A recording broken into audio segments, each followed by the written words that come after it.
जारिमिनारि बर'नि आंगो बरागारि गामियाव जोनोम मोननाय जात बर' बिमानि गोरबोनिफ्राय हारायै मेलेमै आरो गोसोयै नोंदि असे बर' फिसा बड'फानो बर'नि बिफा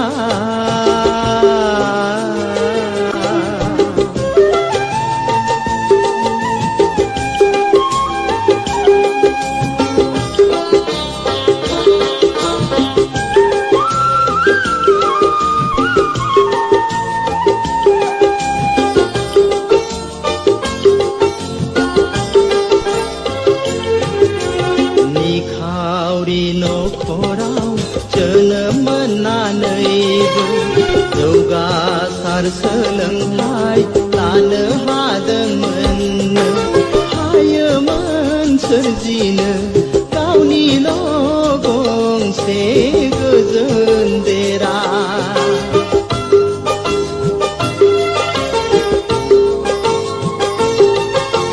नाथाय गोग्लैसोना थानाय हारिफोरखौ बोखांनो नों नोंनि रोंगौथिनि गेजेरजों दिन्थिलांबाय माबोरै जुजिनानै थांना थानांगौ हारिया बुमा बड'फानो बर'नि बिफा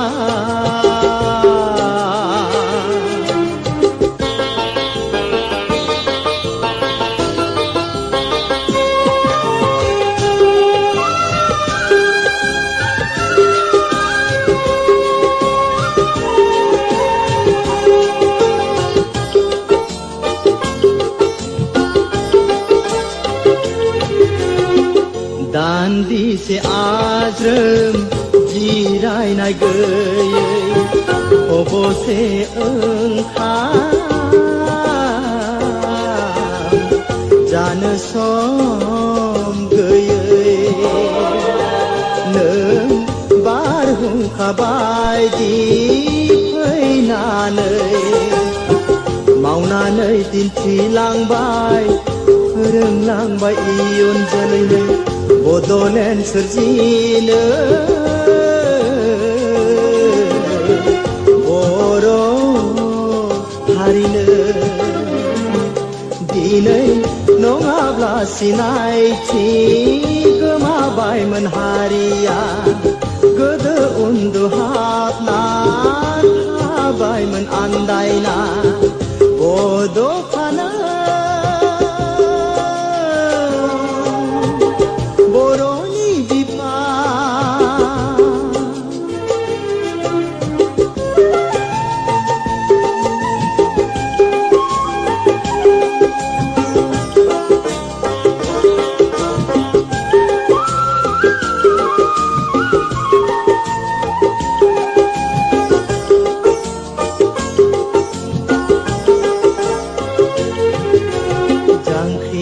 जांख्रिखांनायनि लामा गेजेराव अबथिरा नोंनि जिउ गोमानाया जोंनि गोरबोआव जोबनो रोङै दुखु गालांबाय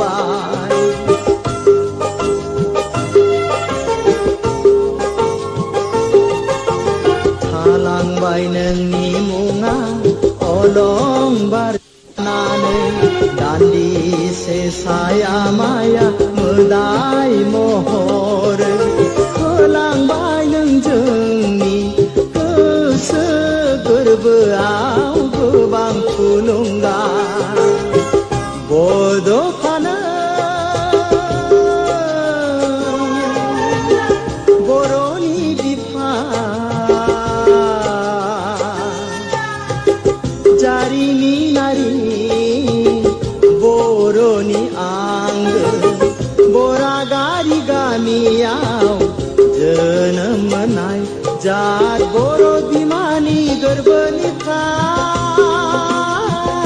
जेबोनिफ्राय हारायै मेलेमै आरो गोसोयै नोंदि असे बर' फिसा बड'फानो बर'नि बिफा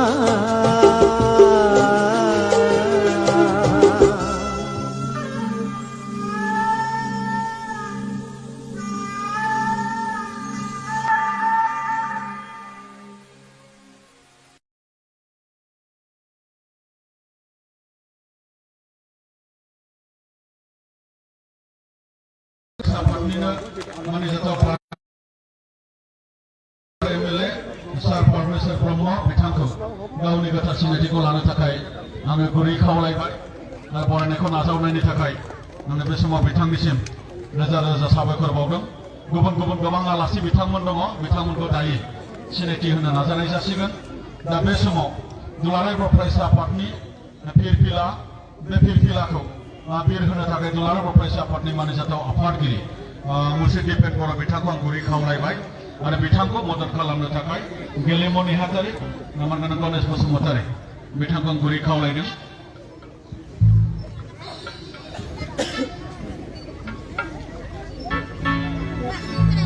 खरास मेथाइ दङ, बिथांमोना रोजाबनो थाखाय थागथियारि जानांगौ। Hello hello hello hello hello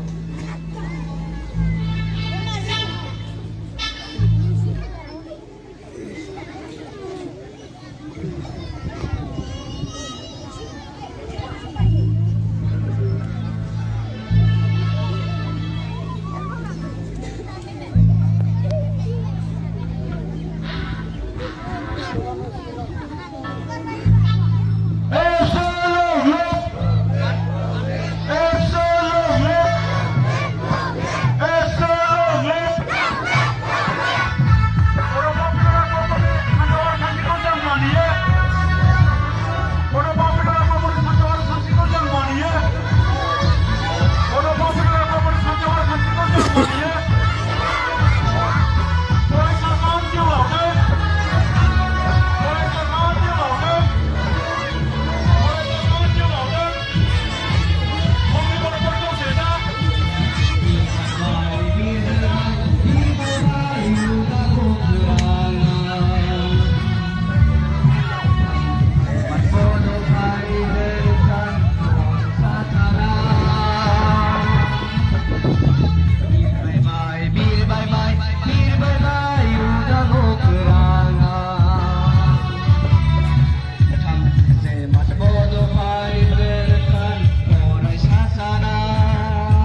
बे समाव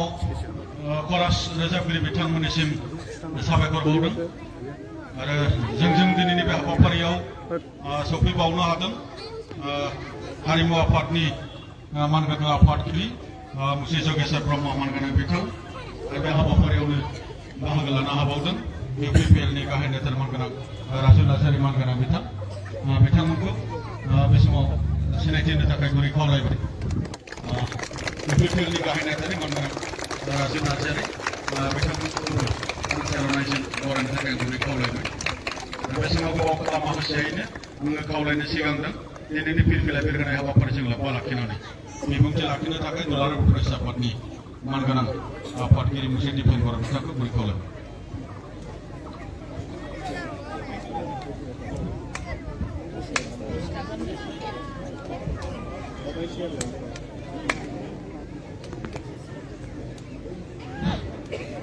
दिनै 31 मार्च आरो बे दिनैनि बे गोथार सानावनो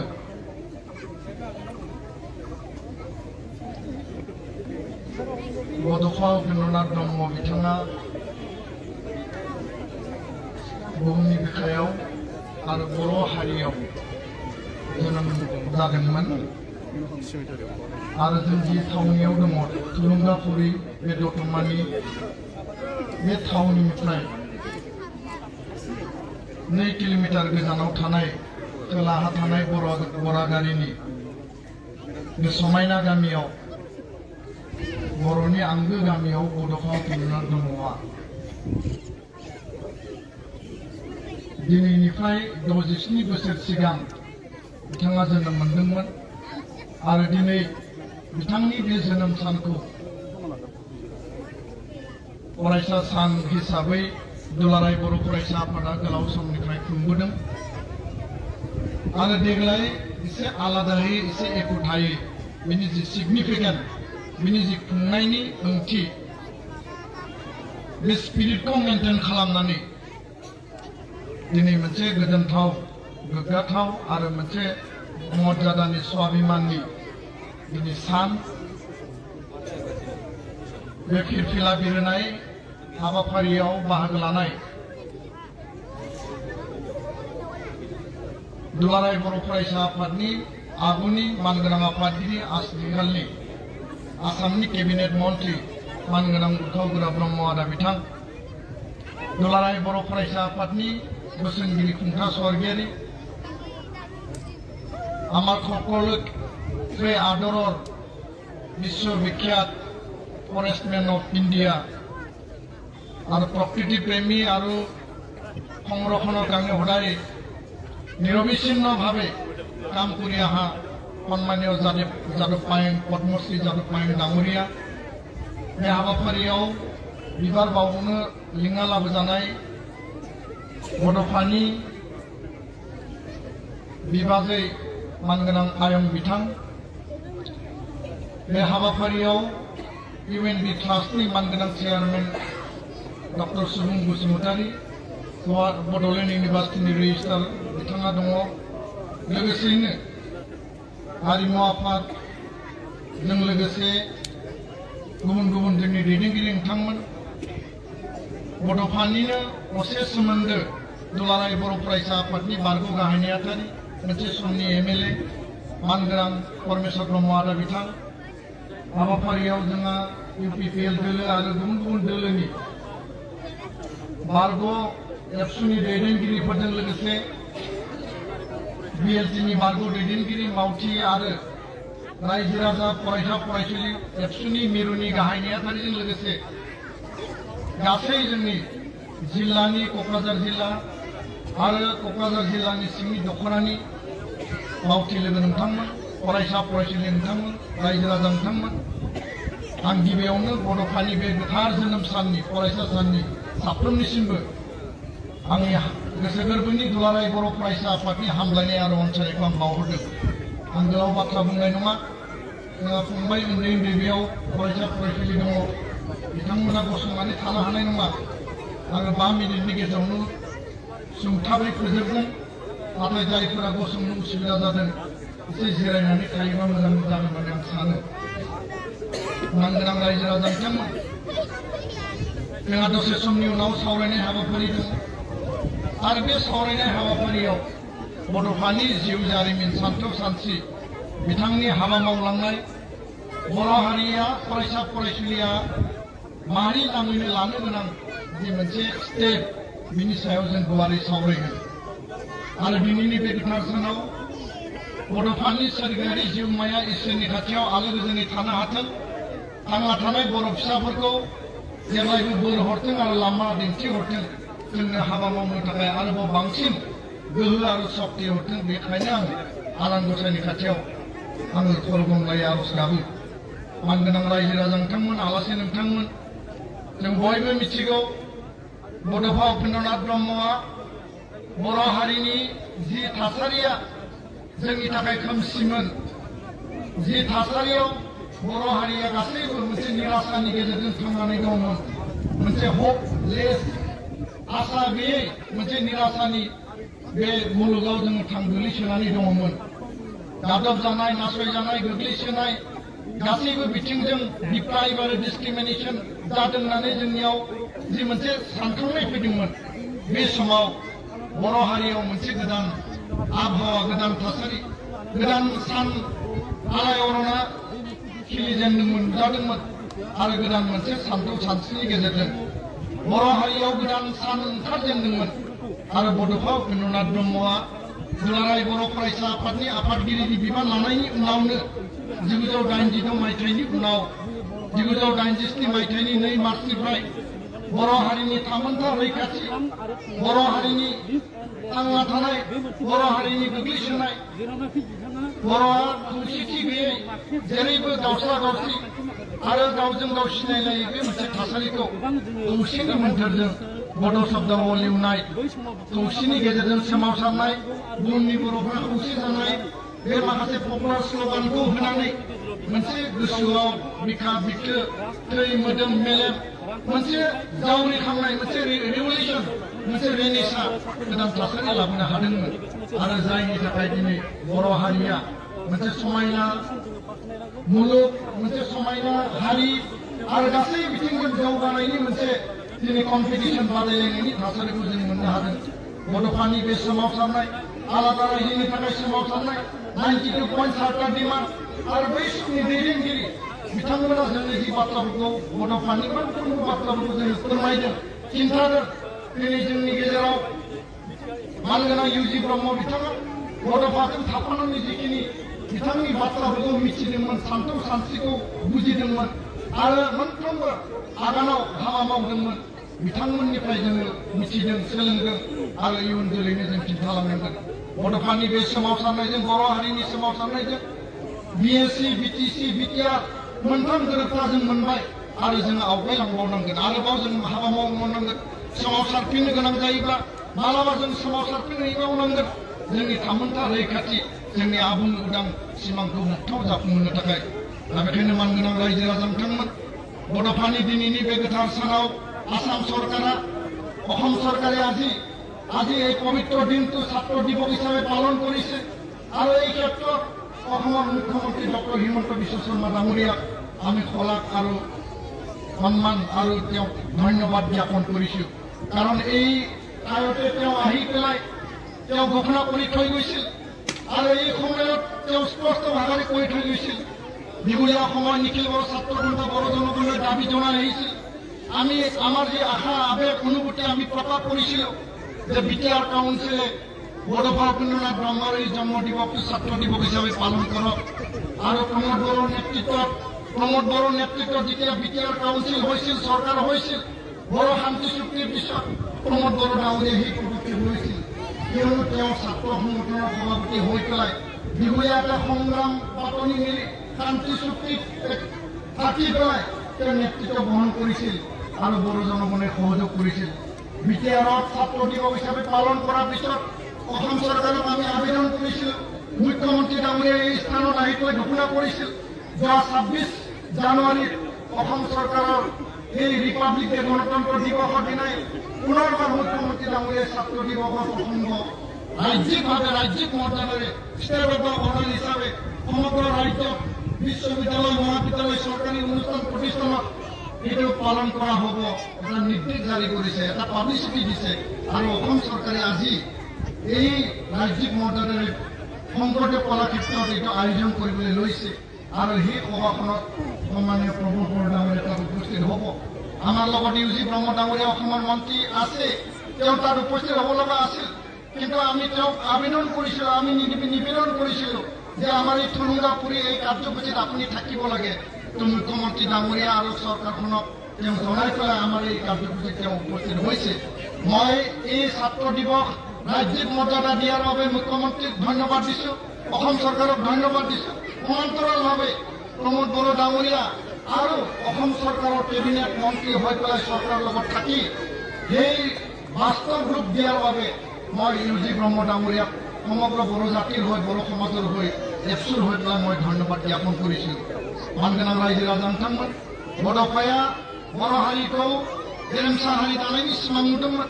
आरो गेरेमसा हारि दानायनि थाखायनो बिथाङा हाबा मावदोंमोन। बे आद्रा सिमांखौ जों आबुङाव मोगथाङाव जाफुंहोनांगोन। बड'फानि जि बुंलांनाय बाथ्राफोर, बे बाथ्राफोरखौ लानानै जोङो बिखा बिखायाव सोनानै हाबा मावलांनांगोन। जों जेब्लानो खैफोदाव गोलैयो, हारि हिसाबै जोंनि थामोनथा रैखाथिनि सार्भाइभेलनि कुइसन फैयो, सिटिजन फैयो, होमब्लानो जों बड'फानि बाथ्राफोरखौ सानोब्ला, बिथांनि आदर्श आरो नीतिखौ सानोब्लानो, बिथांनि बुंलांनाय बाथ्राफोरखौ सानोब्लानो बिमा रावनि सायाव, बर' रावनि सायाव मोजां मोननाय, बर' हारिमुखौ मोजां मोननाय, जोंनि हा, जोंनि आबै आबौनि हानि सायाव बिथांनि जा बाथ्रा बुंलांनाय मोजां मोननाय आरो जोंनि जारिमिननि सोमोन्दै बिथाङा जिखिनि बुंलांदों, बे बाथ्राफोरा जोंखौ गोसोआव जेब्लाबो बोलो होयो, गोसोआव जेब्लाबो जोंखौ थुलुंगाखांनाय होयो। महात्मा गान्धीया नेलसन मेन्डेला जेरैबायदि विश्व दरबाराव अहिंसानि खान्थिजों मोनसे सोमावसारनानै रिभलिउसन लाबोदोंमोन, भारतारिफोरखौ मोनसे गोदान मोनसे सानस्रि सान्थौ, गोदान मोनसे थांना थानायनि लामा होदोंमोन। नेलसन मेन्डेलाया आफ्रिकानफोरनि जेरैबायदि लामा दिन्थिदोंमोन, फिडेल कास्ट्र'आनो होन, che गुवेभारायानो होन, बिथांमोना जि रिभलिउसन खालामा मानो, डेम'क्रेटिक नन डेम'क्रेटिक जि रिभलिउसन खालामा मानो, किन्तु बड'फा उपेन्द्रनाथ ब्रह्मआ अहिंसानि मोन्थोरजों डेम'क्रेटिक आन्दलनजों गोग्लैसोनाय, सेबख'जानाय, गादबजानाय हारिनि थाखाय जि मोनसे जावरिखांनाय गोदान मोनसे सान गोरलै खिलिहोजेनबाय, बे माने खुनु कारनाव खम नङा। दा बेखायनो जोंबो साननो हायो, भारताव राष्ट्रपिता महात्मा गान्धी दङब्ला, आफ्रिकायाव बुहुमाव जुदि नेलसन मेन्डेला दङब्ला, गुबुन गुबुन देशनि थाखाय गावनि माहारिनि लिडार दङब्ला, बर' हारियाव बड'फा बायदि लिडार आङो सेकेन्ड गैया होननानै आङो बेखौ बुंनो सानो आरो स्पष्ट भाषाजों बुङो। बड'फाखौ जेब्लानो गोसोखांगोन, बर' हारिया थांना थानायनि थाखाय मालाबाबो लामा आन्दायनाय नङा आरो बेखौ गारनानै बर' हारिनि थांना थानाया मालाबाबो आबुं जानाय नङा, मालाबाबो जोङो फुरायै थांना थानो हानाय नङा। दा बेखायनो मानगोनां रायजो राजा नोंथांमोन, बड'फानि बे आदर्श, बड'फाया जि बाथ्राखौ बुंलांदोंमोन जे आं थैनाय सायाव आंहा दुखु गैया, नाथाय आं थैनायजों आंनि सान्थौ सानस्रिया थैफालाङोब्ला आंहा बेयाव दुखु थागोन। बे बाथ्राफोरखौ इयुन जोलैया गोसोखांनांगोन, इयुन जोलैया साननांगोन। माहारिबाद नेसनेलिजमखौ गारनानै मोनसे माहारिया मालाबाबो उदां जाया। भारतारि नेसनेलिजमखौ जों जेब्लाबो बिसास खालामो, सन्मान होयो, मर्यादा होयो, नाथाय बर' माहारिबादखौ फोथांना लाखिनांगोन। माहारिबादनि थाखाय जोङो गावखौ बावसोमनाय, गाव माहारिबादनि थाखाय मावनो थाखाय जों सम होनाय आरो माहारिबादखौ फोथांना लाखिनायनि थाखाय साफ्रोमबो बर' फिसाया साननांगोन। खारन दिनैनि पृथिबिया मेटेरियेलिजम, ग्लबेलाइजेसन, दिनैनि पृथिबिया गोबां माखासे ट्रेन्जिसन पिरियडआव थांगासिनो दङ। बेबायदि समावबो जातीयताबादि सिन्ता चेतना, जातीयताबादि माहारि आरो हारिनि फारसे अननाय, बेखौ जों एक बिन्दुबो खम जानो होनो मोननाय नङा। आं बेखिनि बाथ्राखौनो बुंनानै दिनैनि बे गोथार सानाव, गोथार बे मोनसे सम आरो जोनोम सानाव बड'फानि मोनफ्रोमबो बुंलांनाय बाथ्राफोरखौ जोङो जाहाथे इयुन जोलैनो रोखा रोखायै बे स्कुलनि, कलेजनि, इउनिभार्सिटि कारिकुलाम सिलेबासावनो जा, जि लेभेलावनो जा, गासैबो बाथ्राफोरखौ जों जाहाथे फरायनो, गेलेनो आरो फोजोबनो हायो, बिनि थाखाय जोंहा साफ्रोमाबो बिबान दङ। जों जिखि लेभेलाव थाया मानो, जि खामानि मावा मानो, जि परिबेशआव, जि जायगायाव रायजो जाया मानो, बड'फा उपेन्द्रनाथ ब्रह्मखौ माहारिनि गुबै दैदेनगिरि हिसाबै, माहारिबादनि सासे माने आगान सुरजेनग्रा हिसाबै जों जेब्लाबो हाबा मावलांनांगोन आं बेखिनिखौनो बुंनानै बयनिसिमबो फिन खेबसेबाव फिरफिला बिरहोनायनि बे हाबाफारियाव आं साबायखर बावगोन आरो उननि हाबाफारिफोराव जाहाथे जों मोजाङै बाहागो लागोन आं बेखौ मिजिंथिनानै फिन खेबसेबाव साबायखर बावनानै आंनि बुंनायखौ फोजोबबाय गोजोन्थों जय बर' हारिनि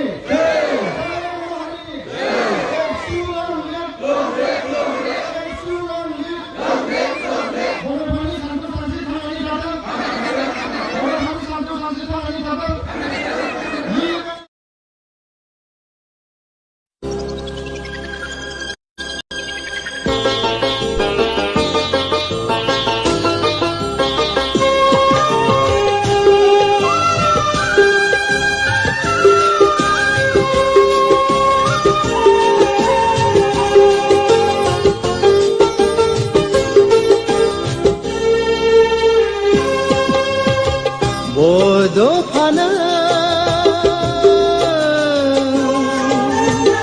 बर'नि बिफा जारिमिनारि बर'नि आंगो बरागारि गामियाव जोनोम मोननाय जात बर' बिमानि गोरबोनिफ्राय हारायै मेलेमै आरो गोसोयै नों दि असे बर' फिसा बड'फानो बर'नि बिफा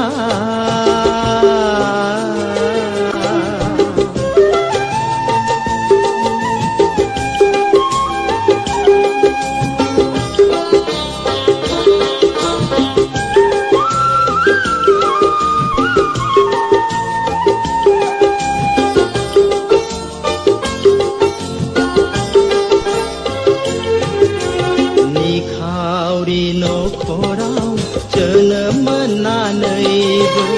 जौगासार सोलोंथाइ लानो हादोंमोननो हायोमोन सोरजिनो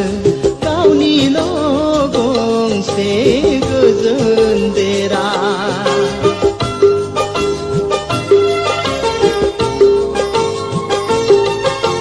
नाथाय गोग्लैसोना थानाय हारिफोरखौ बोखांनो नों नोंनि रोंगौथिनि गेजेरजों दिन्थिलांबाय माबोरै जुजिनानै थांना थानांगौ हारिया बुमा बड'फानो बर'नि बिफा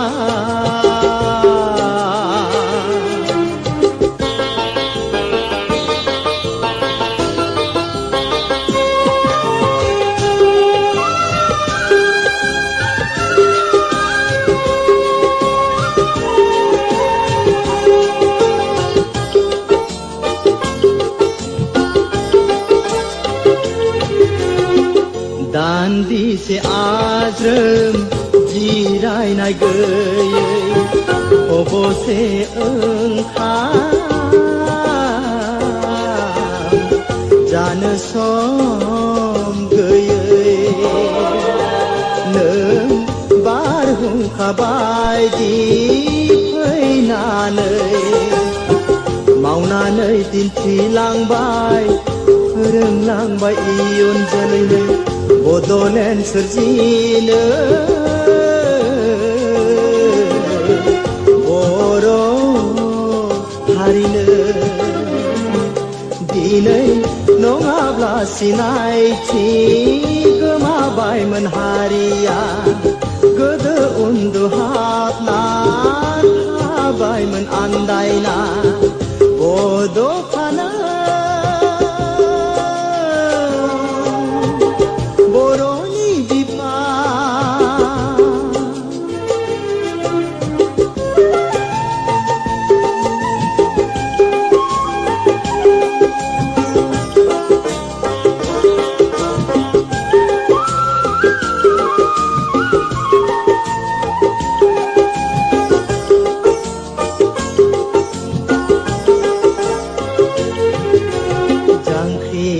थांनायनि लामा गेजेराव अबथिरा नोंनि जिउ गोमानाया जोंनि गोरबोआव जोबनो रोङै दुखु गालांबाय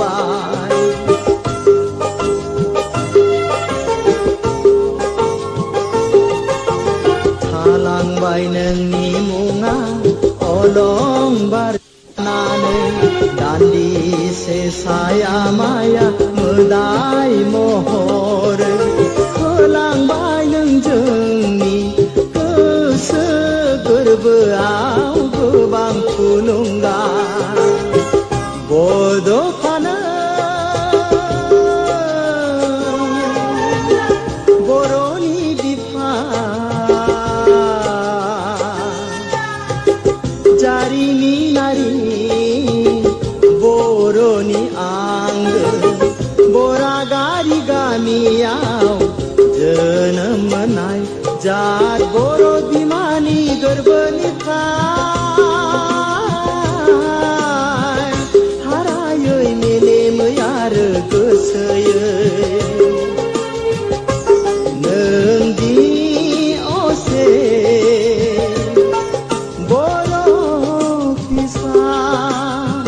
बड'फानो बर'नि बिफा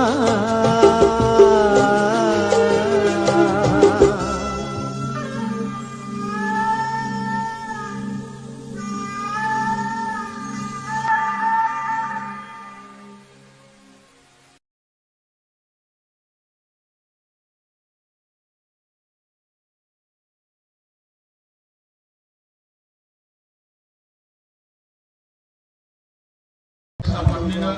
मानिजाथाव एमएलए सार परमेश्वर ब्रह्म बिथांखौ गावनि गोथार सिनायथिखौ लानो थाखाय आङो गुरै खावलायबाय आरो बरायनायखौ नाजावनायनि थाखाय आङो बे समाव बिथांनिसिम रोजा रोजा साबायखर बावदों गुबुन गुबुन गोबां आलासि बिथांमोन दङ बिथांमोनखौ दायो सिनायथि होनो नाजानाय जासिगोन दा बे समाव दुलाराय बर' फरायसा आफादनि फिरफिला बे फिरफिलाखौ बिर होनो थाखाय दुलाराय बर' फरायसा आफादनि मानिजाथाव आफादगिरि मुर्शिद दिपेन बर' बिथांखौ आं गुरै खावलायबाय आरो बिथांखौ मदद खालामनो थाखाय गेलेमु नेहाथारि नामांगन गणेश बसुमतारी बिथांखौ आं गुरै खावलायदों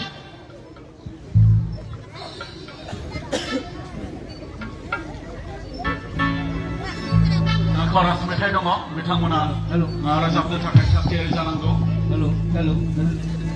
हेलो हेलो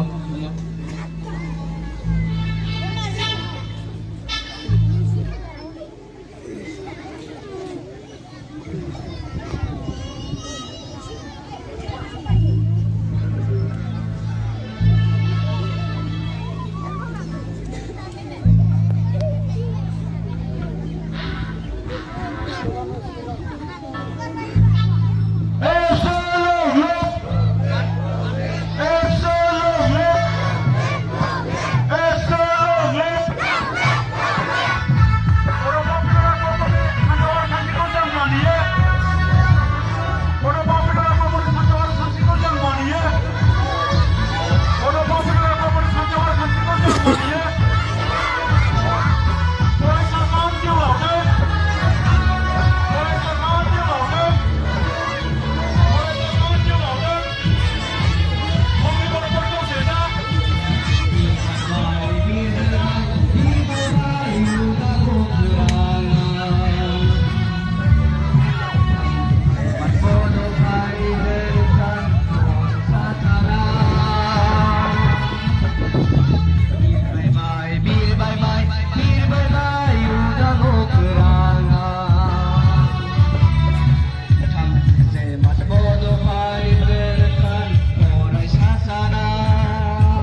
खरास रोजाबगिरि बिथांमोननिसिम साबायखर बावदों आरो जों दिनैनि बे हाबाफारियाव सफैबावनो हादों हारिमु आफादनि मानगोनां आफादगिरि मुसि जगेश्वर ब्रह्म मानगोनां बिथां आरो बे हाबाफारियावनो बाहागो लानो हाबावदों UPPLनि गाहाय नेतार मानगोनां राजु नार्जारि मानगोनां बिथां बिथांमोनखौ बे समाव सिनायथि होनो थाखाय गुरै खावलायबाय UPPLनि गाहाय नेतानि मानगोनां राजु नार्जारि बिथांमोनखौ सारनायजों बरायनो थाखाय गुरै खावलायबाय बे समाव गोबाव माखासेयैनो आङो खावलायनो सिगांदों दिनैनि फिरफिला बिरहोनाय हाबाफारिजों लोब्बा लाखिनानै बिबुंथि लाखिनो थाखाय दुलाराय बर' फरायसा आफादनि मानगोनां आफादगिरि मुसे दिपेन बर' बिथांखौ गुरै खावलायबाय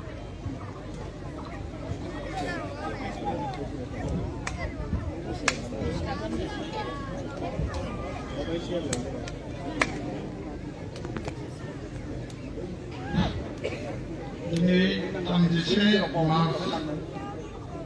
आरो बे दिनैनि बे गोथार सानावनो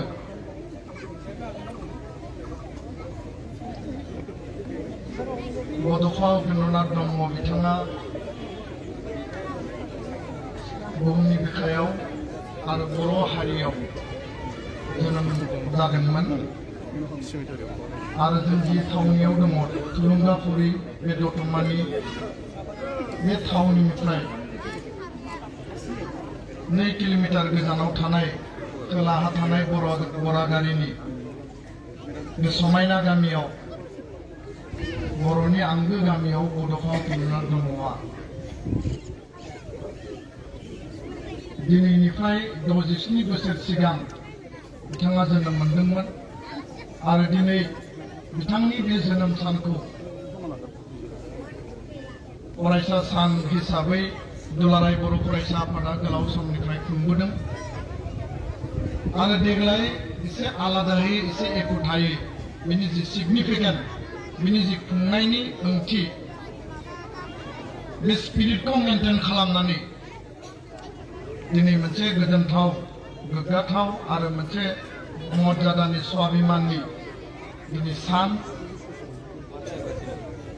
बे फिरफिला बिरहोनाय हाबाफारियाव बाहागो लानाय दुलाराय बर' फरायसा आफादनि आगुनि मानगोनां आफादगिरि आथिखालनि आसामनि केबिनेट मन्त्रि मानगोनां उथावगोरा ब्रह्म आदा बिथां दुलाराय बर' फरायसा आफादनि बोसोनगिरि खुंथा स्वर्गीयारि আমার সকলোকে আদৰৰ বিশ্ববিখ্যাত ফৰেষ্টমেন অফ ইণ্ডিয়া আৰু প্ৰকৃতি প্ৰেমী আৰু সংৰক্ষণৰ কাৰণে সদায় নিৰবিচ্ছিন্নভাৱে কাম কৰি অহা সন্মানীয় যাদৱ পায়েং পদ্মশ্ৰী যাদৱ পায়েং ডাঙৰীয়া बे हाबाफारियाव बिबार बावनो लिंना लाबोजानाय बड'फानि बिबाजै मानगोनां आयं बिथां बे हाबाफारियाव UNB ट्रास्टनि मानगोनां चेयारमेन डक्टर सुबुं बसुमतारी बड'लेण्ड इउनिभार्सिटिनि रेजिस्ट्रार बिथाङा दङ लोगोसेयैनो हारिमु आफादजों लोगोसे गुबुन गुबुन जोंनि दैदेनगिरि नोंथांमोन बड'फानिनो असे सोमोन्दो दुलाराय बर' फरायसा आफादनि बारग' गाहाय नेहाथारि मोनसे समनि MLA मानगोनां परमेश्वर ब्रह्म आदा बिथां हाबाफारियाव जोंहा UPPL दोलो आरो गुबुन गुबुन दोलोनि बारग' एबसुनि दैदेनगिरिफोरजों लोगोसे BLTनि बारग' दैदेनगिरि मावथि आरो रायजो राजा फरायसा फरायसुलि एबसुनि मिरुनि गाहाय नेहाथारिजों लोगोसे गासै जोंनि जिल्लानि क'क्राझार जिल्ला आरो क'क्राझार जिल्लानि सिंनि दख'रानि मावथि लोगो नोंथांमोन फरायसा फरायसुलि नोंथांमोन रायजो राजा नोंथांमोन आं गिबियावनो बड'फानि बे गोथार जोनोम साननि फरायसा साननि साफ्रोमनिसिमबो आंनि गोसो गोरबोनि दुलाराय बर' फरायसा आफादनि हामलायनाय आरो अनसायनायखौ आं बावहरदों आं गोलाव बाथ्रा बुंनाय नङा जोंहा फंबाय उन्दै उन्दै बेयाव फरायसा फरायसुलि दङ बिथांमोना गसंनानै थानो हानाय नङा आरो 5 मिनिटनि गेजेरावनो सुंथाबै फोजोबगोन नाथाय जायफोरा गसंनो उसुबिदा जादों एसे जिरायनानै थायोबा मोजां जागोन होननानै आं सानो मानगोनां रायजो राजा बिथांमोन जोंहा दसे समनि उनाव सावरायनाय हाबाफारि दं आरो बे सावरायनाय हाबाफारियाव बड'फानि जिउ जारिमिन सानथौ सानस्रि बिथांनि हाबा मावलांनाय बर' हारिया फरायसा फरायसुलिया माहारि नाङैनो लानो गोनां जि मोनसे स्टेप बिनि सायाव जों गुवारै सावरायगोन आरो दिनैनि बे गोथार सानाव बड'फानि सोरगोआरि जिउमाया इसोरनि खाथियाव आलो गोजोनै थानो हाथों थांना थानाय बर' फिसाफोरखौ जेब्लायबो बोर हरथों आरो लामा दिन्थिहरथों जोंनो हाबा मावनो थाखाय आरोबाव बांसिन गोहो आरो सक्ति हरथों बेखायनो आं आनान गसाइनि खाथियाव आङो खरगमलाय आरज गाबो मानगोनां रायजो राजा नोंथांमोन आलासि नोंथांमोन जों बयबो मिथिगौ बड'फा उपेन्द्रनाथ ब्रह्मआ बर' हारिनि जि थासारिया जोंनि थाखाय खोमसिमोन जि थासारियाव बर' हारिया गासैबो मोनसे निराशानि गेजेरजों थांनानै दंमोन मोनसे हपलेस आसा गैयै मोनसे निराशानि बे मुलुगाव जों गोग्लैसोनानै दङमोन गादब जानाय नासयजानाय गोग्लैसोनाय गासैबो बिथिंजों डिप्राइभ आरो डिसक्रिमिनेसन जादों होननानै जोंनियाव जि मोनसे सानखांनाय फैदोंमोन बे समाव बर' हारियाव मोनसे गोदान आबहावा गोदान थासारि गोदान सान आलायअरना खिलिजेनदोंमोन नुजादोंमोन आरो गोदान मोनसे सानथौ सानस्रिनि गेजेरजों बर' हारियाव गोदान सान ओंखारजेनदोंमन आरो बड'फा उपेन्द्रनाथ ब्रह्मआ दुलाराय बर' फरायसा आफादनि आफादगिरिनि बिबान लानायनि उनावनो 1986 मायथाइनि उनाव 1987 मायथाइनि 2 मार्चनिफ्राय बर' हारिनि थामोनथा रैखाथि बर' हारिनि थांना थानाय बर' हारिनि गोग्लैसोनाय बर'आ खौसेथि गैयै जेरैबो दावस्ला दावस्रि आरो गावजों गाव सिनायलायै बे मोनसे थासारिखौ खौसेनि मोन्थोरजों बड' शब्दआव लिरनाय खौसेनि गेजेरजों सोमावसारनाय बुहुमनि बर'फ्रा खौसे जानाय बे माखासे पपुलार स्लगानखौ होनानै मोनसे गोसोआव बिखा बिखो थै मोदोम मेलेम मोनसे जावरिखांनाय मोनसे रिभलिउसन मोनसे रेनेसा गोदान थासारि लाबोनो हादोंमोन आरो जायनि थाखाय दिनै बर' हारिया मोनसे समायना मुलुग मोनसे समायना हारि आरो गासै बिथिंजों जौगानायनि मोनसे दिनै कम्पिटिसन बादायलायनायनि थासारिखौ जों मोननो हादों बड'फानि बे सोमावसारनाय आलादा रायजोनि थाखाय सोमावसारनाय 92.7 डिमान्ड आरो बै समनि दैदेनगिरि बिथांमोना जोंनि जि बाथ्राफोरखौ बड'फानि मोनफ्रोमबो बाथ्राफोरखौ जों फोरमायदों खिन्थादों दिनै जोंनि गेजेराव मानगोनां इउजि ब्रह्म बिथाङा बड'फाजों थाफानानै जिखिनि बिथांनि बाथ्राफोरखौ मिथिदोंमोन सानथौ सानस्रिखौ बुजिदोंमोन आरो मोनफ्रोमबो आगानाव हाबा मावदोंमोन बिथांमोननिफ्राय जोङो मिथिदों सोलोंदों आरो इयुन जोलैनो जों खिन्थालांनांगोन बड'फानि बे सोमावसारनायजों बर' हारिनि सोमावसारनायजों ये हमारे मुल्क के माथे पे कलंक है कलंक पूर्वोत्तर का सबसे बड़ा राज्य असम जल रहा है असम के 500 से भी ज्यादा गांव अब तक आग की भेंट चढ़ चुके हैं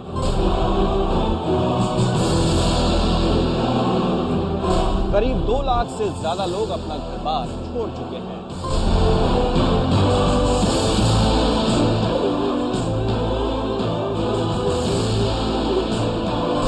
लोग पूछ रहे हैं एक ही सवाल क्या कसूर है हमारा क्या गुनाह है इसमें हमें की वजह से सजा दी जा रही है বৰভূমি এতিয়া অসমৰ ক্ৰীড়াৰ অভিকেন্দ্ৰ আৰু ইয়াতে এতিয়া সকলোবোৰ ইণ্টাৰনেশ্যনেল খেল লাহে লাহে যাবলৈ ধৰিছে ইতিমধ্যে ফিফাৰ ওমেন্স ফুটবল হৈ গ'ল আৰু এতিয়া এছিয়ান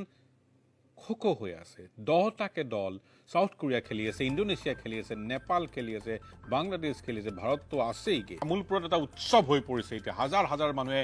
সদায় খোখো চাই আছে এবছলুটলি যেটো অসমৰ বেলেগ জেগাত দেখা নেযায়গে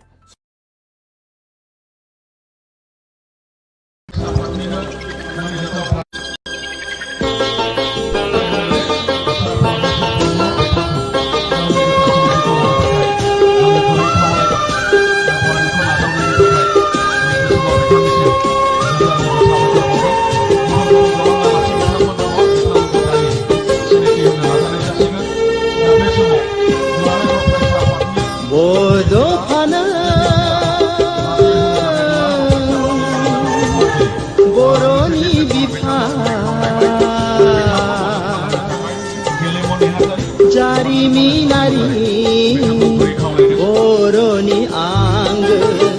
बरागारि गामियाव जोनोम मोननाय जार बर' बिमानि गोरबोनिफ्राय हारायै मेलेमै आरो गोसोयै नोंदि असे बर' फिसा बड'फानो बर'नि बिफा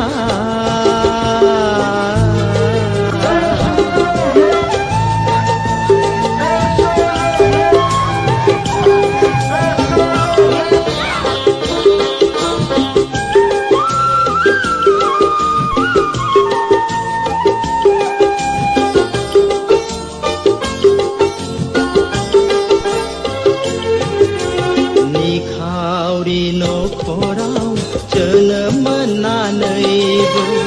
जौगासार सोलोंथाइ लानो हादोंमोननो हायोमोन सोरजिनो गावनिल' गंसे गोजोन देरा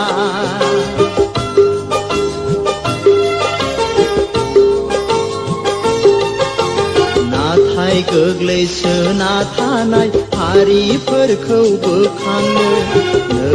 नोंनि रोंगौथिनि गेजेरजों दिन्थिलांबाय माबोरै जुजिनानै थांना थानांगौ हारिया बुमा बड'फानो बर'नि बिफा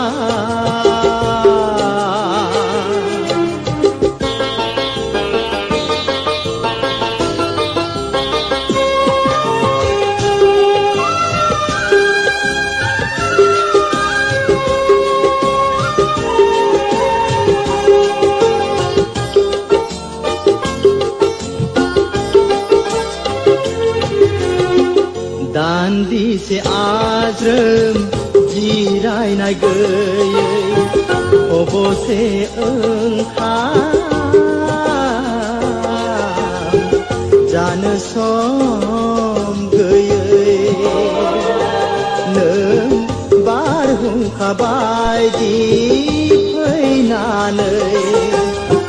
मावनानै दिन्थिलांबाय फोरोंलांबाय इयुन जोलैनो बड'लेण्ड सोरजिनो बर' हारिनो दिनै नङाब्ला सिनायथि गोमाबायमोन हारिया गोदो उन्दुहाबना थाबायमोन आन्दायना बड'फानो बर'नि बिफा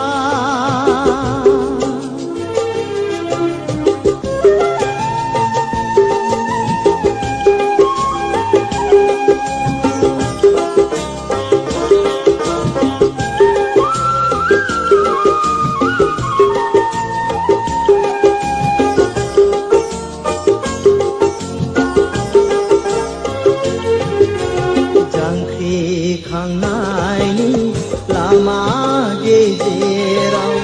अबथिरा नोंनि जिउ गोमानाया जोंनि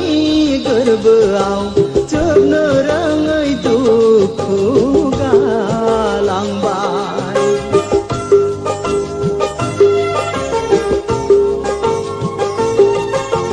थालांबाय नोंनि मुङा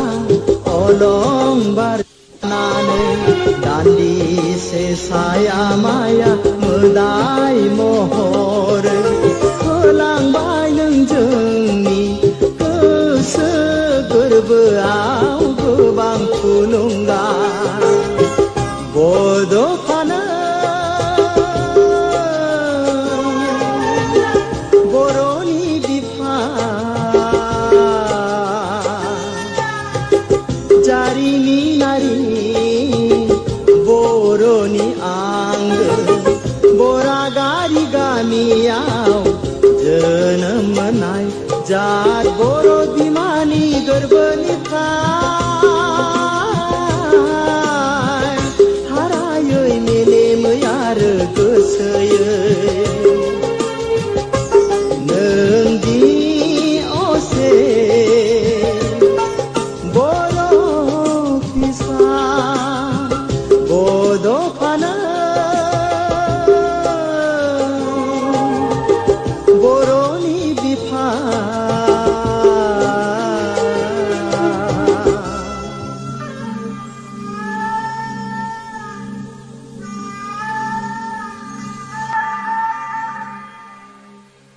have been fighting for our land,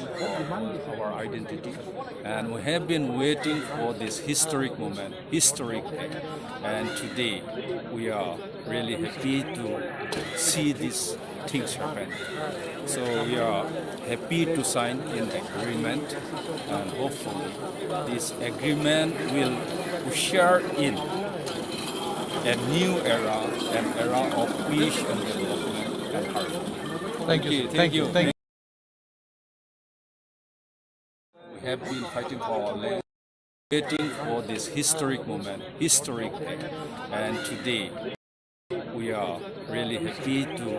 see these things happen. So we are happy to sign an agreement, and hopefully, this agreement will usher in a new era, an era of peace and development and harmony. Thank you.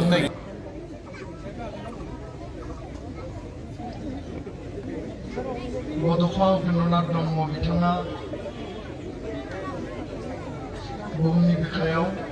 आरो बर' हारियाव जोनोम जादोंमोन आरो जों जि थावनियाव दङ थुलुंगाफुरि बे दतमानि बे थावनिनिफ्राय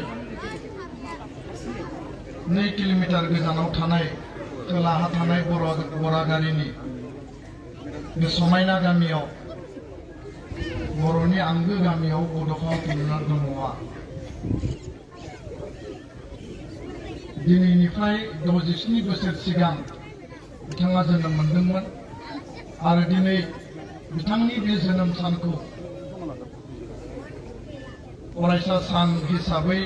दुलाराय बर' फरायसा आफादा गोलाव समनिफ्राय खुंबोदों आरो देग्लाय एसे आलादायै एसे एखुथायै बिनि जि सिगनिफिकेन्ट बिनि जि खुंनायनि ओंथि बे स्पिरिटखौ मेनटेन खालामनानै दिनै मोनसे गोजोनथाव गोग्गाथाव आरो मोनसे मर्यादानि स्वाभिमाननि दिनै सान बे फिरफिला बिरहोनाय हाबाफारियाव बाहागो लानाय दुलाराय बर' फरायसा आफादनि आगुनि मानगोनां आफादगिरि आथिखालनि आसामनि केबिनेट मन्त्रि मानगोनां उथावगोरा ब्रह्म आदा बिथां दुलाराय बर' फरायसा आफादनि बोसोनगिरि खुंथा स्वर्गीयारि आमार সকলোকে আদৰৰ বিশ্ববিখ্যাত ফৰেষ্টমেন অফ ইণ্ডিয়া আৰু প্ৰকৃতি প্ৰেমী আৰু সংৰক্ষণৰ কাৰণে সদায় নিৰবিচ্ছিন্নভাৱে কাম কৰি অহা সন্মানীয় যাদৱ পায়েং পদ্মশ্ৰী যাদৱ পায়েং ডাঙৰীয়া बे हाबाफारियाव बिबार बावनो लिंना लाबोजानाय बड'फानि बिबाजै मानगोनां आयं बिथां बे हाबाफारियाव इउएनबि ट्रास्टनि मानगोनां चेयारमेन डक्टर सुबुं बसुमतारी बड'लेण्ड इउनिभार्सिटिनि रेजिस्ट्रार बिथाङा दङ लोगोसेयैनो हारिमु आफादजों लोगोसे गुबुन गुबुन जोंनि दैदेनगिरि नोंथांमोन बड'फानिनो असे सोमोन्दो दुलाराय बर' फरायसा आफादनि बारग' गाहाय नेहाथारि मोनसे समनि एमएलए मानगोनां परमेश्वर ब्रह्म आदा बिथां हाबाफारियाव जोंहा इउपिपिएल दोलो आरो गुबुन गुबुन दोलोनि बारग' एबसुनि दैदेनगिरिफोरजों लोगोसे बिएलटिनि बारग' दैदेनगिरि मावथि आरो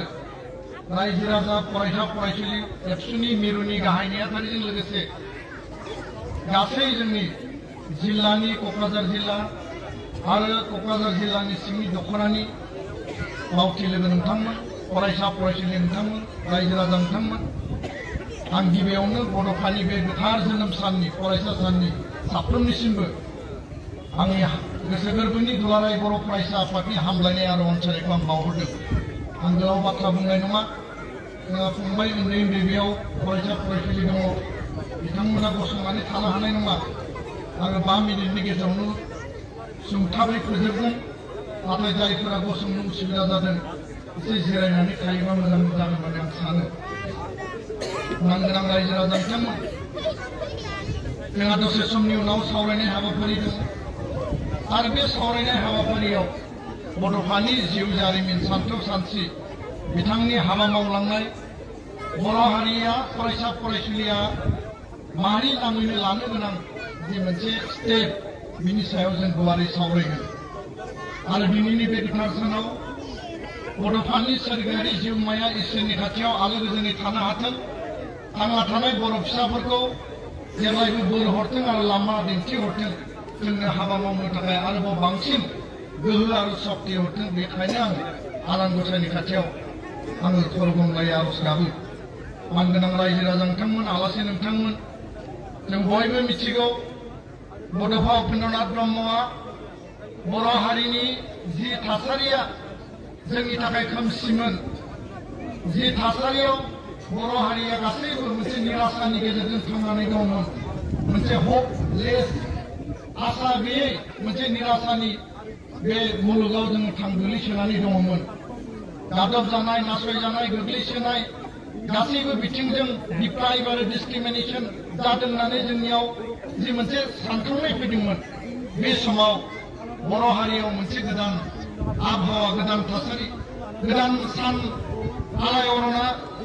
खिलिजेनदोंमोन नुजादोंमोन आरो गोदान मोनसे सान्थौ सानस्रिनि गेजेरजों बर' हारियाव गोदान सान ओंखारजेनदोंमोन आरो बड'फा उपेन्द्रनाथ ब्रह्मआ दुलाराय बर' फरायसा आफादनि आफादगिरिनि बिबान लानायनि उनावनो 1986 मायथाइनि उनाव 1987 मायथाइनि 2 मार्चनिफ्राय बर' हारिनि थामोनथा रैखाथि बर' हारिनि थांना थानाय बर' हारिनि गोग्लैसोनाय बर'आ खौसेथि गैयै जेरैबो दावस्ला दावस्रि आरो गावजों गाव सिनायलायै बे मोनसे थासारिखौ खौसेनि मोन्थोरजों बड' शब्दावली लिरनाय खौसेनि गेजेरजों सोमावसारनाय बुहुमनि बर'फ्रा खौसे जानाय बे माखासे पपुलार स्ल'गानखौ होनानै मोनसे गोसोआव बिखा बिखो थै मोदोम मेलेम मोनसे जावरिखांनाय मोनसे रिभलिउसन मोनसे रेनेसा गोदान थासारि लाबोनो हादोंमोन आरो जायनि थाखाय दिनै बर' हारिया मोनसे समायना मुलुग मोनसे समायना हारि आरो गासै बिथिंजों जौगानायनि मोनसे दिनै कम्पिटिसन बादायलायनायनि थासारिखौ जों मोननो हादों बड'फानि बे सोमावसारनाय आलादा रायजोनि थाखाय सोमावसारनाय 92 पइन्ट सार्टार डिमान्ड आरो बै समनि दैदेनगिरि बिथांमोना जोंनि जि बाथ्राफोरखौ बड'फानि मोनफ्रोमबो बाथ्राफोरखौ जों फोरमायदों खिन्थादों दिनै जोंनि गेजेराव मानगोनां इउजि ब्रह्म बिथाङा बड'फाजों थाफानानै जिखिनि बिथांनि बाथ्राफोरखौ मिथिदोंमोन सान्थौ सानस्रिखौ बुजिदोंमोन आरो मोनफ्रोमबो आगानाव हाबा मावदोंमोन बिथांमोननिफ्राय जोङो मिथिदों सोलोंदों आरो इयुन जोलैनो जों खिन्थालांनांगोन बड'फानि बे सोमावसारनायजों बर' हारिनि सोमावसारनायजों बिएससि बिटिसि बिटिआर मोनथाम गोरोबथा जों मोनबाय आरो जों आवगायलांबावनांगोन आरोबाव जों हाबा मावनांगोन सोमावसारफिननो गोनां जायोब्ला मालाबा जों सोमावसारफिनहैबावनांगोन जोंनि थामोनथा रैखाथि जोंनि आबुं उदां सिमांखौ मोगथाव जाफुंहोनो थाखाय दा बेखायनो मानगोनां रायजो राजा बिथांमोन बड'फानि दिनैनि बे गोथार सानाव आसाम सरकारा অসম চৰকাৰে আজি এই পবিত্ৰ দিনটো ছাত্ৰ দিৱস হিচাপে পালন কৰিছে আৰু এই ক্ষেত্ৰত অসমৰ মুখ্যমন্ত্ৰী ডক্টৰ হিমন্ত বিশ্ব শৰ্মা ডাঙৰীয়াক আমি শলাগ আৰু সন্মান আৰু তেওঁক ধন্যবাদ জ্ঞাপন কৰিছোঁ কাৰণ এই ঠাইতে তেওঁ আহি পেলাই তেওঁ ঘোষণা কৰি থৈ গৈছিল আৰু এই সময়ত তেওঁ স্পষ্ট ভাষাৰে কৈ থৈ গৈছিল দীঘলীয়া সময় নিখিল বড়ো ছাত্ৰ সন্থা বড়ো জনগণৰ দাবী জনাই আহিছিল আমি আমার যে আশা আবেগ অনুভূতি আমি প্রকাশ করেছিল যে বিটিআর কাউন্সিলে বড়ফা উপেন্দ্রনাথ ব্রহ্মার এই জন্ম দিবস ছাত্র দিবস হিসাবে পালন করক আর প্রমোদ বড়োর নেতৃত্বত যেতিয়া বিটিআর কাউন্সিল হয়েছিল সরকার হয়েছিল বড় শান্তি চুক্তির পিছত প্রমোদ বড়ো ডাঙরিয়া সেই পদক্ষেপ লৈছিল কিয়নো ছাত্র সংগঠনের সভাপতি হয়ে পেলাই বিহুয়া এটা সংগ্ৰাম পাতনি মেলি শান্তি চুক্তিত থাকি পেলাই তেওঁ নেতৃত্ব বহন কৰিছিল আৰু বড়ো জনগণে সহযোগ কৰিছিল। বিটিআৰত ছাত্ৰ দিৱস হিচাপে পালন কৰাৰ পিছত অসম চৰকাৰক আমি আবেদন কৰিছিলোঁ। মুখ্যমন্ত্ৰী ডাঙৰীয়াই এই স্থানত আহি কৈ ঘোষণা কৰিছিল যোৱা 26 জানুৱাৰীত অসম চৰকাৰৰ এই ৰিপাব্লিক ডে গণতন্ত্ৰ দিৱসৰ দিনাই পুনৰবাৰ মুখ্যমন্ত্ৰী ডাঙৰীয়াই ছাত্ৰ দিৱসৰ প্ৰসংগ ৰাজ্যিকভাৱে ৰাজ্যিক মৰ্যাদাৰে ষ্টেট অফ অৰ্ডাৰ হিচাপে সমগ্ৰ ৰাজ্যত বিশ্ববিদ্যালয় মহাবিদ্যালয় চৰকাৰী অনুষ্ঠান প্ৰতিষ্ঠানত এইটো পালন কৰা হ'ব এটা নিৰ্দেশ জাৰি কৰিছে, এটা পাব্লিচিটি দিছে আৰু অসম চৰকাৰে আজি এই ৰাজ্যিক মৰ্যাদাৰে শংকৰদেৱ কলাক্ষেত্ৰত এইটো আয়োজন কৰিবলৈ লৈছে আৰু সেই সভাখনত সন্মানীয় প্ৰফুল্ল বড়ো ডাঙৰীয়া তাত উপস্থিত হ'ব। আমাৰ লগত ইউজি ব্ৰহ্ম ডাঙৰীয়া অসমৰ মন্ত্ৰী আছে, তেওঁ তাত উপস্থিত হ'ব লগা আছিল, কিন্তু আমি তেওঁক আবেদন কৰিছিলোঁ, আমি নিবেদন কৰিছিলোঁ যে আমাৰ এই থুলুঙাপুৰী এই কাৰ্যসূচীত আপুনি থাকিব লাগে। তো মুখ্যমন্ত্ৰী ডাঙৰীয়া আৰু চৰকাৰখনক তেওঁ জনাই পেলাই আমাৰ এই কাৰ্যসূচীত তেওঁ উপস্থিত হৈছে। মই এই ছাত্ৰ দিৱস ৰাজ্যিক মৰ্যাদা দিয়াৰ বাবে মুখ্যমন্ত্ৰীক ধন্যবাদ দিছোঁ, অসম চৰকাৰক ধন্যবাদ দিছোঁ। সমান্তৰালভাৱে প্ৰমোদ বড়ো ডাঙৰীয়া আৰু অসম চৰকাৰৰ কেবিনেট মন্ত্ৰী হৈ পেলাই চৰকাৰৰ লগত থাকি সেই বাস্তৱ ৰূপ দিয়াৰ বাবে মই ইউজি ব্ৰহ্ম ডাঙৰীয়াক সমগ্ৰ বড়ো জাতিৰ হৈ বড়ো সমাজৰ হৈ একচুৰ হৈ পেলাই মই ধন্যবাদ জ্ঞাপন কৰিছিলোঁ। মানগোনাं रायजो राजा नोंथांमोन बड'फाया बर' हारिखौ गेरेमसा हारि दानायनि सिमां नुदोंमोन आरो गेरेमसा हारि दानायनि थाखायनो बिथाङा हाबा मावदोंमोन। बे आद्रा सिमांखौ जों आबुङाव मोगथाङाव जाफुंहोनांगोन। बड'फानि जि बुंलांनाय बाथ्राफोर बे बाथ्राफोरखौ लानानै जोङो बिखा बिखायाव सोनानै हाबा मावलांनांगोन। जों जेब्लानो खैफोदाव गोलैयो हारि हिसाबै जोंनि थामोनथा रैखाथिनि सार्भाइभेलनि कुइसन फैयो, थ्रेटेन फैयो, होमब्लानो जों बड'फानि बाथ्राफोरखौ सानोब्ला बिथांनि आदर्श आरो नीतिखौ सानोब्लानो बिथांनि बुंलांनाय बाथ्राफोरखौ सानोब्लानो बिमा रावनि सायाव बर' रावनि सायाव मोजां मोननाय, बर' हारिमुखौ मोजां मोननाय, जोंनि हा जोंनि आबै आबौनि हानि सायाव बिथांनि जा बाथ्रा बुंलांनाय मोजां मोननाय आरो जोंनि जारिमिननि सोमोन्दै बिथाङा जिखिनि बुंलांदों बे बाथ्राफोरा जोंखौ गोसोआव जेब्लाबो बोलो होयो, गोसोआव जेब्लाबो जोंखौ थुलुंगाखांनाय होयो। महात्मा गान्धीया नेलसन मेन्डेलाया जेरैबायदि विश्व दरबाराव अहिंसानि खान्थिजों मोनसे सोमावसारनानै रिभलिउसन लाबोदोंमोन, भारतारिफोरखौ मोनसे गोदान मोनसे सानस्रि सान्थौ गोदान मोनसे थांना थानायनि लामा होदोंमोन। नेलसन मेन्डेलाया आफ्रिकानफोरनि जेरैबायदि लामा दिन्थिदोंमोन। फिडेल कास्ट्र'आनो होन, che गुवेभारायानो होन, बिथांमोना जि रिभलिउसन खालामा मानो, डेम'क्रेटिक नन डेम'क्रेटिक जि रिभलिउसन खालामा मानो, किन्तु बड'फा उपेन्द्रनाथ ब्रह्मआ अहिंसानि मोन्थोरजों डेम'क्रेटिक आन्दलनजों गोग्लैसोनाय सेबख'जानाय गादबजानाय हारिनि थाखाय जि मोनसे जावरिखांनाय गोदान मोनसे सान गोरलै खिलिहोजेनबाय, बे माने खुनु कारनाव खम नङा। दा बेखायनो जोंबो साननो हायो भारताव राष्ट्रपिता महात्मा गान्धी दङब्ला, आफ्रिकायाव बुहुमाव जुदि नेलसन मेन्डेला दङब्ला, गुबुन गुबुन देशनि थाखाय गावनि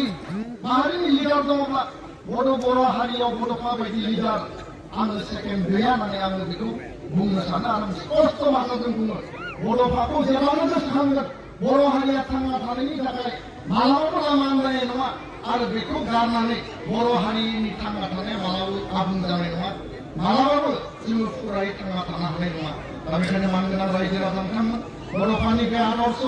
बड'फाया जि बाथ्राखौ बुंलांदोंमोन जे आं थैनो सायाव आंहा दुखु गैया, नाथाय आं थैनायजों आंनि सान्थौ सानस्रिया थैबालाङोब्ला आंहा बिराद दुखु थागोन। बे बाथ्राफोरखौ इयुन जोलैया गोसोखांनांगोन, इयुन जोलैया साननांगोन। माहारिबाद नेसनेलिजमखौ गारनानै मोनसे माहारिया मालाबाबो मोजां जाया। भारतारि नेसनेलिजमखौ जों जेब्लाबो बिश्वास खालामो, सन्मान होयो, मर्यादा होयो, नाथाय बर' माहारिबादखौ फोथांना लाखिनांगोन। माहारिबादनि थाखाय जोङो गावखौ बावसोमनाय, गाव माहारिबादनि थाखाय मावनो थाखाय जों सम होनाय आरो माहारिबादखौ फोथांना लाखिनायनि थाखाय साफ्रोमबो बर' फिसाया साननांगोन। खारन दिनैनि पृथिबिया मेटेरियेलिजम, ग्लबेलाइजेसन,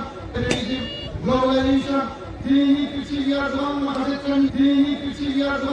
ट्रेन्जिसन पिरियडआव थांगासिनो दङ। बेबायदि समावबो जातीयताबादि सिन्ता चेतना, जातीयताबादि माहारि आरो हारिनि फारसे अननाय बेखौ जों एक बिन्दुबो खम जानो होनो मोननाय नङा। आं बेखिनि बाथ्राखौनो बुंनानै दिनैनि बे गोथार सानाव गोथार बे मोनसे सम आरो जोनोम सानाव बड'फानि मोनफ्रोमबो बुंलांनाय बाथ्राफोरखौ जोङो जाहाथे इयुन जोलैनो रोखा रोखायै बे स्कुलनि, कलेजनि, इउनिभार्सिटि कारिकुलाम सिलेबासावनो जा, जि लेभेलावनो जा गासैबो बाथ्राफोरखौ जों जाहाथे फुवारनो फेहेरनो आरो फोजौनो हायो बिनि थाखाय जोंहा साफ्रोमाबो बिबान दङ जों जिखि लेभेलाव थायामोन जि खामानि मावामोन जि परिबेशआव जि जायगायाव रायजो जायामोन बड'फा उपेन्द्रनाथ ब्रह्मखौ माहारिनि गुबै दैदेनगिरि हिसाबै माहारि मातनि सासे माने आगान सुरजेनग्रा हिसाबै जों जेब्लाबो हाबा मावलांनांगोन आं बेखिनिखौनो बुंनानै बयनिसिमबो फिन खेबसेबाव खिरखिला बिरहोनायनि बे हाबाफारियाव आं साबायखर बावगोन आरो उननि हाबाफारिफोराव जाहाथे जों मोजाङै बाहागो लागोन We have been fighting for our land, for our identity, and we have been waiting for this historic moment, historic day. And today, we are really happy to see these things happen. So we are happy to sign an agreement,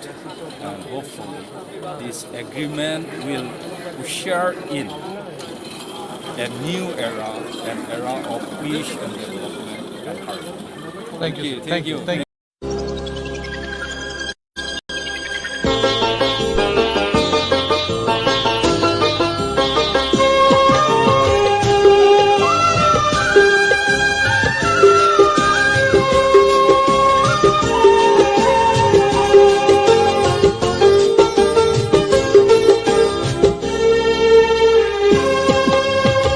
बड'फानो बर'नि बिफा जारिमिनारि बर'नि आंगो बरागारि गामियाव जोनोम मोननाय जात बर' बिमानि गोरबोनिफ्राय हारायै मेलेमै आरो गोसोयै नों दि असे बर' फिसा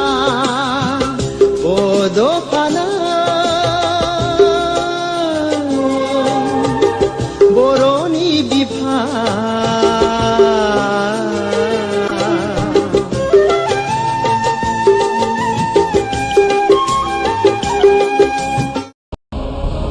ये हमारे मुल्क के माथे पे कलंक है।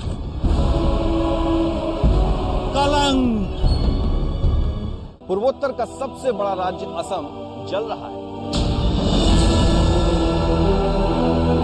असम के 500 से भी ज्यादा गांव अब तक आग की भेंट चढ़ चुके हैं। ये हमारे मुल्क के माथे पे कलंक है।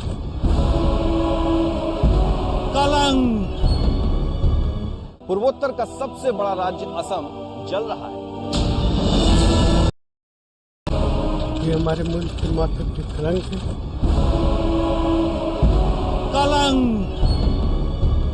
पूर्वोत्तर का सबसे बड़ा राज्य असम जल रहा है। ये हमारे मुल्क के माथे पे कलंक है।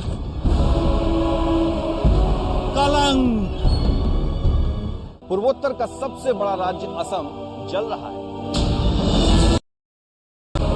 ये हमारे मुल्क के माथे पे कलंक है।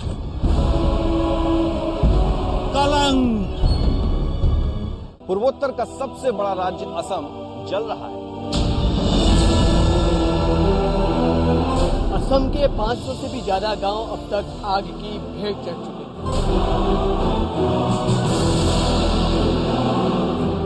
करीब 2 लाख से ज्यादा लोग अपना घर बार छोड़ चुके हैं।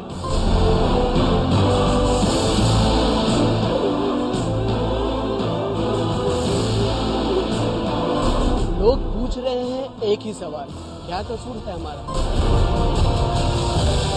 हमारा क्या गुनाह है इसमें? हमें क्यों ऐसा सजा दी जा रही है? বৰভূমি এতিয়া অসমৰ ক্ৰীড়াৰ অভিকেন্দ্ৰ আৰু ইয়াতে এতিয়া সকলোবোৰ ইণ্টাৰনেশ্যনেল খেল লাহে লাহে যাবলৈ ধৰিছে। ইতিমধ্যে ফিফাৰ ওমেন্স ফুটবল হৈ গ'ল আৰু এতিয়া এছিয়ান খো হৈ আছে। 10টাকে দল সাউথ কোৰিয়া খেলি আছে, ইণ্ডোনেছিয়া খেলি আছে, নেপাল খেলি আছে, বাংলাদেশ খেলি আছে, ভাৰতটো আছেইগে। তামোলপুৰত এটা উৎসৱ হৈ পৰিছে এতিয়া। হাজাৰ হাজাৰ মানুহে সদায় খো চাই আছে। এবছলুটলি যিটো অসমৰ বেলেগ জেগাত দেখা নাযায়গে।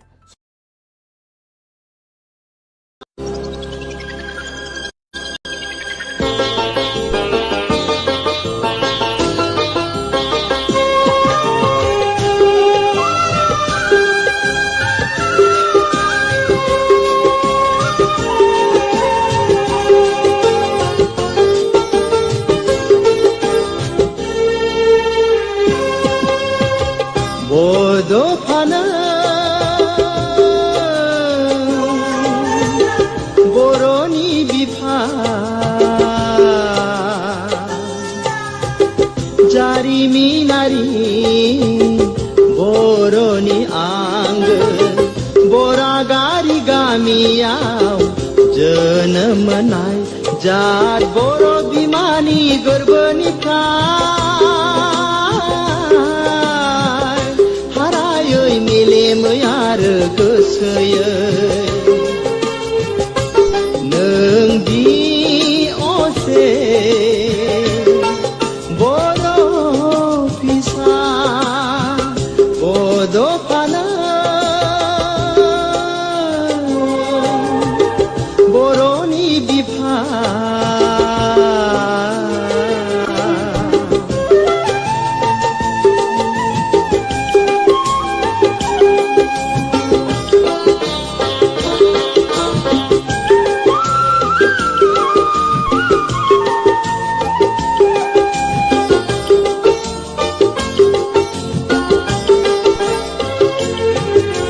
निखावरि नखराव जोनोम मोननानैबो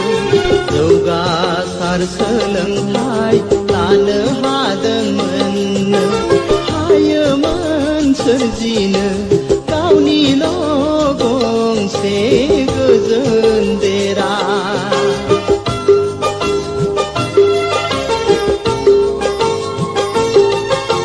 नाथाय गोग्लैसोना थानाय हारिफोरखौ बोखांनो नों नोंनि रोंगौथिनि गेजेरजों दिन्थिलांबाय माबोरै जुजिनानै थांना थानांगौ हारिया बुमा बड'फानो बर'नि बिफा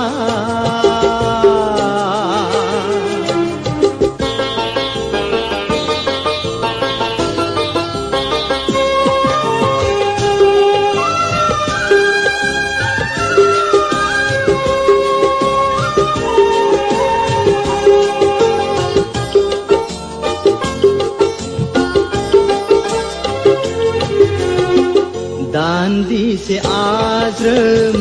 जिरायनाय गैयै खबसे ओंखाम जानो सम गैयै नों बारहुंखा बायदि फैनानै मावनानै दिन्थिलांबाय फोरोंलांबाय इयुन जोलैनो बड'लेण्ड सोरजिनो बर' हारिनो दिनै नङाब्ला सिनायथि गोमाबायमोन हारिया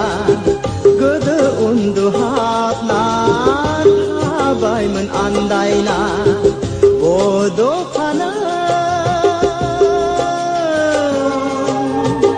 बर'नि बिफा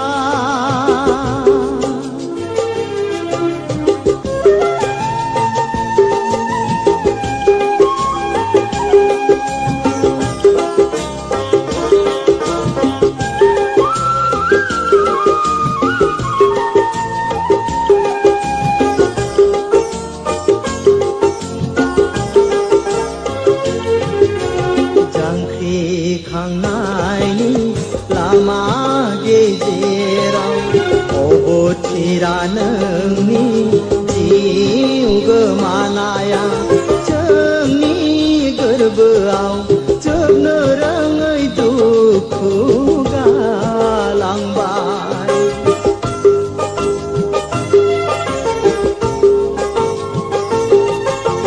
थालांबाय नोंनि मुङा अलंबार दान्दिसे साया माया मोदाय महर होलांबाय नों जोंनि गोसो गोरबोआव गोबां थुलुंगा बड'फानो बर'नि बिफा जारिमिनारि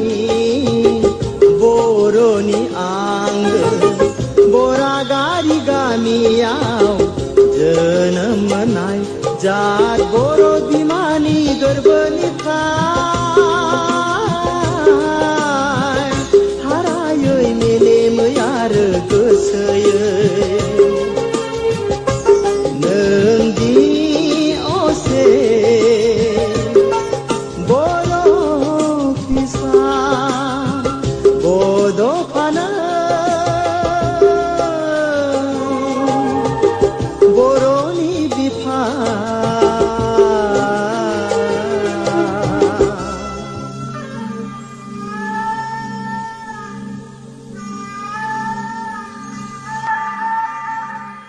We have been fighting for our land, for our identity, and we have been waiting for this historic moment, historic day. And today, we are really happy to see these things happen.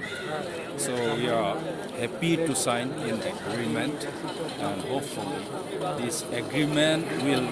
usher in a new era, an era of peace and development and harmony. Thank you. Thank you.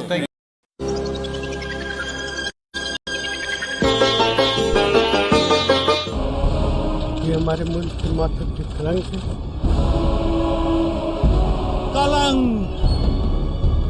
पूर्वोत्तर का सबसे जल रहा है।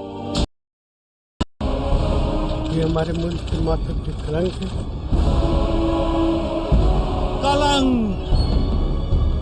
पूर्वोत्तर का सबसे बड़ा राज्य असम जल रहा है। असम के 500 से भी ज्यादा गांव अब तक आग की भेंट चढ़ चुके हैं।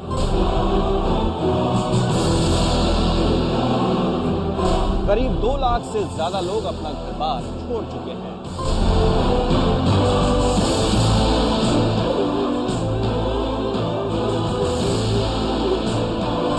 लोग पूछ रहे हैं एक ही सवाल, क्या कसूर है हमारा? हमारा क्या गुनाह है इसमें? हमें क्यों ऐसा सजा दी जा रही है? বৰভূমি এতিয়া অসমৰ ক্ৰীড়াৰ অভিকেন্দ্ৰ আৰু ইয়াতে এতিয়া সকলোবোৰ ইণ্টাৰনেশ্যনেল খেল লাহে লাহে যাবলৈ ধৰিছে। ইতিমধ্যে ফিফাৰ ওমেন্স ফুটবল হৈ গ'ল আৰু এতিয়া এছিয়ান খো হৈ আছে। 10টা ये हमारे मुल्क की माथा की कलंक है।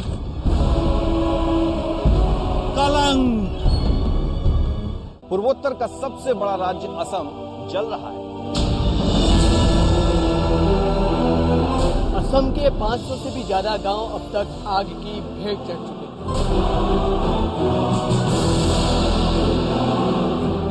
करीब 2 लाख से ज्यादा लोग अपना घर बार छोड़ चुके हैं।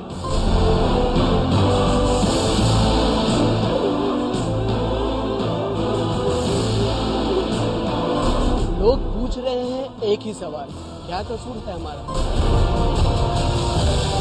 हमारा क्या गुनाह है इसमें? हमें क्यों ऐसा सजा दी जा रही है? বৰভূমি এতিয়া অসমৰ ক্ৰীড়াৰ অভিকেন্দ্ৰ আৰু ইয়াতে এতিয়া সকলোবোৰ ইণ্টাৰনেশ্যনেল খেল লাহে লাহে যাবলৈ ধৰিছে। ইতিমধ্যে ফিফাৰ ওমেন্স ফুটবল হৈ গ'ল আৰু এতিয়া এছিয়ান